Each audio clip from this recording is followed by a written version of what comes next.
नाज़रीन, एक मर्ज़ है जिसे हम खफकान कहते हैं। इसके हवाले से मैंने 2-3 वीडियोस पहले बनाई हैं। इसमें मरीज़ की कैफियत ये है जी, वो कहीं लिफ्ट में चढ़ेगा तो उसको जो है वो घबराहट होगी, कहीं ऊंची जगह पुल के ऊपर जा रहा है तो घबराहट होगी।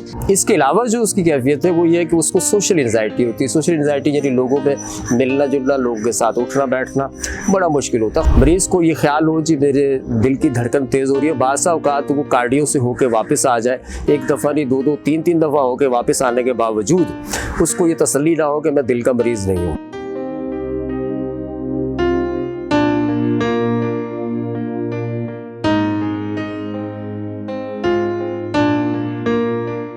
बिस्मिल्लाहिर्रहमानिर्रहीम। अस्सलाम वालेकुम वरहमतुल्लाह। मैं हूँ हकीम रज़ा इलाही और आप देख रहे हैं हकीम रज़ा इलाही यूट्यूब चैनल।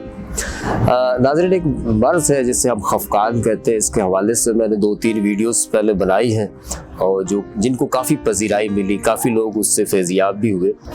अच्छा, मसला ये है कि हम खफकान को उर्दू में हम क्या कहेंगे? उर्दू में हम कहेंगे जी, इंग्लिश में हम कहते हैं पैनिक अटैक या फिर कहते हैं एंजाइटी डिसऑर्डर। उर्दू में हम कहेंगे इज़्तिराबी दौरे। इज़्तिराबी दौरे से मुराद ये कि वो कैफियत का वारद हो जाना जिस्म पे जिसमें वजह कोई समझ में ना आए और अचानक जो है दिल की धड़कन का तेज़ हो जाना, सांस में घुटन का एहसास होना, उसके साथ साथ एक खौफ या दहशत की कैफियत तबीयत के ऊपर तारी हो जाना। ये जो अलामत है इसको पैनिक अटैक कहा जाता है। और इसका रीज़न या असबाब जो है अभी तक जितनी भी मेडिकली साइंसी तहकीकात है उससे सिर्फ इतने मिले हैं कि जी आपके दिमाग में आपका ब्रेन जो है वो कुछ केमिकल्स जो है आपका पिट्यूटरी ग्लैंड जो एहसासाती और जज्बाती तौर पे आपको डील करते हैं, वो केमिकल जो है उनमें कुछ बेतरतीबी पैदा होती है जिसके बायस ये पैनिक अटैक होना शुरू होता है। अच्छा जी, वो पैनिक अटैक के लिए फिर जो है वो मेडिसिन इस्तेमाल कराई जाती हैं। फिर मुख्तलिफ अलामात हैं पैनिक अटैक में जिसमें एंजाइटी डिसऑर्डर भी कहा जाता है, OCD भी इसी में आता है।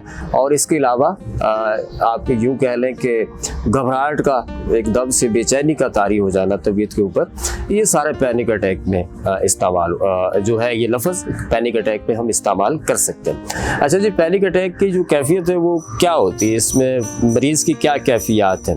इसमें मरीज़ की कैफियत ये है जी, वो लिफ्ट में अगर कहीं लिफ्ट में चढ़ेगा तो उसको जो है वो घबराहट होगी, कहीं ऊंची जगह पुल के ऊपर जा रहा है तो घबराहट होगी।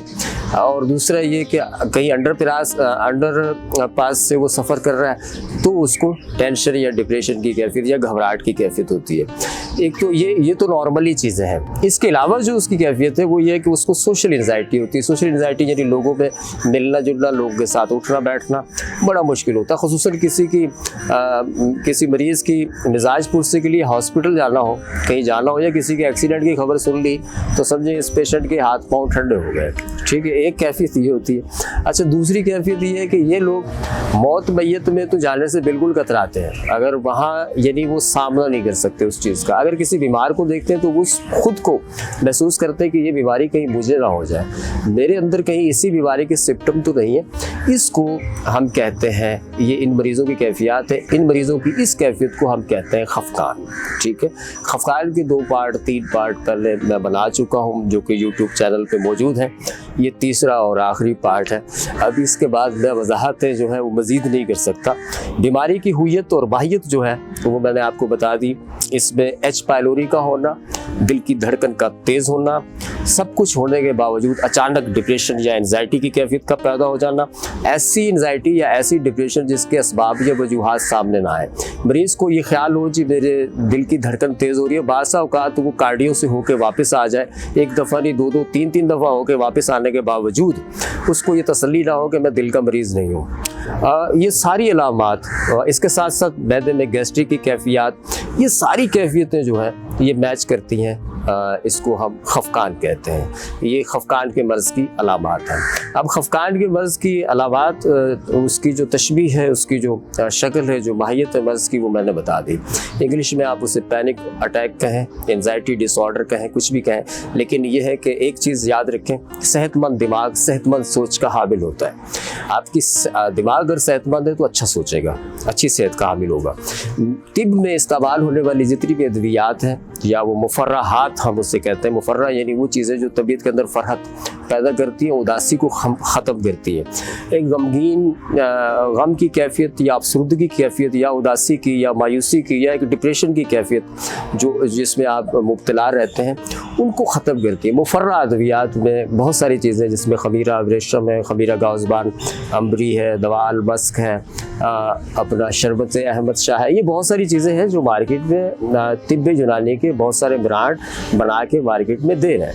हाँ, ये अलग बात है कि आप वहाँ तक पहुँचते नहीं हैं या आपको उनके बारे में सही आगाही नहीं है। आपको सिर्फ इतना पता है कि ये पैनिक अटैक के लिए साइकोलॉजिस्ट ने मुझे मेडिसिन लिख दी और मैंने ये खानी है। वो 5 साल से 10 साल से खा रहे हैं, नतीजा ये निकल रहा है कि आपकी शॉर्ट मेमोरी लॉस हो रही है, हाफजा आपका कमज़ोर हो रहा है, यादाश्त डिस्टर्ब होना शुरू हो जाती है। तो सुस्त रवि, सुस्त हवासी, हम उसे कह लें कि आप आहिस्ता आहिस्ता सुस्त हवासी की तरफ चले जाते हैं। तो हमने ऐसी दवाई का इस्तेमाल करना है जिससे आपके हवास भी ठीक हो, इन अद्वियात का इस्तेमाल भी ना करना पड़े और दिमाग जो है वो सेहतमंद हो। जब सेहतमंद होगा तो इंशाअल्लाह ताला ख्यालात भी सेहतमंद आना शुरू होंगे। नेगेटिविटी जो है वो आपकी फितरत से ख़त्म होगी। पैनिक अटैक के पेशेंट की आप जितने भी उसको थॉट आते हैं, जितनी भी उसकी कैफियत होती है, सारी को प्लस माइनस करके जब डिवाइड करके जो करेंगे, उसमें से जो हासिल निकलेगा 80% उसकी फितरत में नेगेटिविटी ज़्यादा होती है। उसको नेगेटिव और मनफी सोचें जो है उसके ऊपर गालिब होती है और वो उस अंधेरे में ही बेचारा ज़िंदगी गुजार देता है और सोशल जो लाइफ है उससे बिल्कुल कट जाता है। तो सबसे पहली बात तो ये कि वो उन दोस्तों से लाजमी मिलें जो अच्छा मस्बत सोच के हामिल हैं, जो आपको हौसला देते हैं, जो आपको जो है वो इस मर्ज़ से निकलने के लिए आपको आपकी जो है वो हौसला अफजाई करते हैं, या आप पे बेजा तनकीद या वो टॉन्ट नहीं करते, तनज़ वगैरह नहीं करते कि आप साइकी हो गए, नफ्सियाती हो गए। तो मस्बत सोच के हामिल अफराद जो हैं उनसे लाजमी मिलें। बिल्कुल सोशल एंजाइटी में ना रहें कि आप घर में बंद होकर रह जाएं। ठीक है जी, मर्ज़ की माहियत और नोयत तो मैंने तफसील से, तरीके से, सलीके से आपको समझा दी है। अब हम आ जाते हैं नुस्खे की तरफ। नुस्खा है जी, हमने लेनी है ज़ाफ़रान, ये हम लेंगे इसमें 10 ग्राम।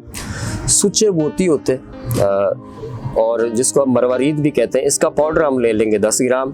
और इसमें छोटी इलायची हम लेंगे 30 ग्राम। इसमें बही दाना हम लेंगे 30 ग्राम। बही दाने के बारे में हदीस नबी सल्लल्लाहु अलैहि वसल्लम है, जिसका मफ़हूम है कि बही खाने से 40 मर्दों की ताकत पैदा होती है। वो वाली ताकत नहीं जो आप सोच रहे हैं, ये वो वाली ताकत जिसकी मुराद दिलेरी है, शुजात है, जिससे आप हालात को फेस करने की कुव्वत और हौसला पैदा होता है। ठीक है जी, इसमें बही हमने लिया, बही दाना 30 ग्राम। इसमें हम लेंगे ऊद सलीब, ये 30 ग्राम लेंगे। बाल छड़, ये जड़ी बूटी है, ये हम 30 ग्राम लेंगे। कबाब चीनी 30 ग्राम लेंगे। ये इसरोल है जिसका एक नाम रावुल्फिया भी है और तकरीबन एंटी डिप्रेशन जितनी भी मेडिसिन इस्तेमाल होती है होम्योपैथिक में या एलोपैथिक में, उसमें इसका इस्तेमाल किया जाता है। इसे आप गूगल बाबा से पूछ लीजिएगा। ठीक है जी, ये हम लेंगे 30 ग्राम। संदल सफ़ेद हम लेंगे 30 ग्राम। ये सारी चीज़ें हम अच्छी तरह से पीस के इनको ग्राइंड करके जब मुरक्कब करेंगे तो ये ऐसी शक्ल में आ जाएगा। ठीक है जी, अब इसकी मिकदार खुराक ये है कि 1/2 टीस्पून आपने सुबह शाम खाने के बाद लेना है। एच पाइलोरी अगर आपको रह चुका है या एच पाइलोरी की आप मेडिसिन खा रहे हैं या कोई एंजाइटी की मेडिसिन चल रही है तो उसको एकदम से बंद नहीं कर सकते। उसकी वजह ये कि अगर आप चाय भी रोज़ाना पी रहे हैं मामूल के मुताबिक, तो आप चाय भी एकदम से बंद नहीं कर सकते या सिगरेट भी एकदम से बंद नहीं किए जाते हैं। तो एक मेडिसिन जो आप ट्रैंकुलाइज़र के तौर पर इस्तेमाल कर रहे हैं तो आप क्या समझते हैं वो एकदम से बंद हो जाएगी? नहीं, वो टेम्पर होगी। महीना भर जब आप सब्र के साथ, इस्तेकामत के साथ इस दवाई को इस्तेमाल करेंगे तो उससे फिर ये होगा कि आहिस्ता आहिस्ता जो आपका ट्रैंकुलाइज़र है वो आहिस्ता आहिस्ता ख़त्म होगा और आपके अंदर खुद ब खुद एक कुव्वत पैदा होना शुरू होगी और सेहतमंद दिमाग आपको मिलेगा। दिमाग को सेहत मिलेगी, उसके साथ साथ आपकी सोचें मस्बत होना शुरू हो जाएंगी। तबीयत से नेगेटिविटी जो है वो ख़त्म होगी। और उन लोगों से ज़रूर मिला करें जो पॉजिटिव थॉट रखते हैं, जो आपके बारे में पॉजिटिव थॉट रखते हैं, जो आपसे मोहब्बत करते हैं। ये नहीं कि आप सोशल एंजाइटी में आए आप सबसे मिलना छोड़ दें, है ना। तो ये नुस्खा था जी, दुआओं में याद रखिएगा। मिलेंगे फिर नई वीडियो के साथ। अल्लाह निगहबान।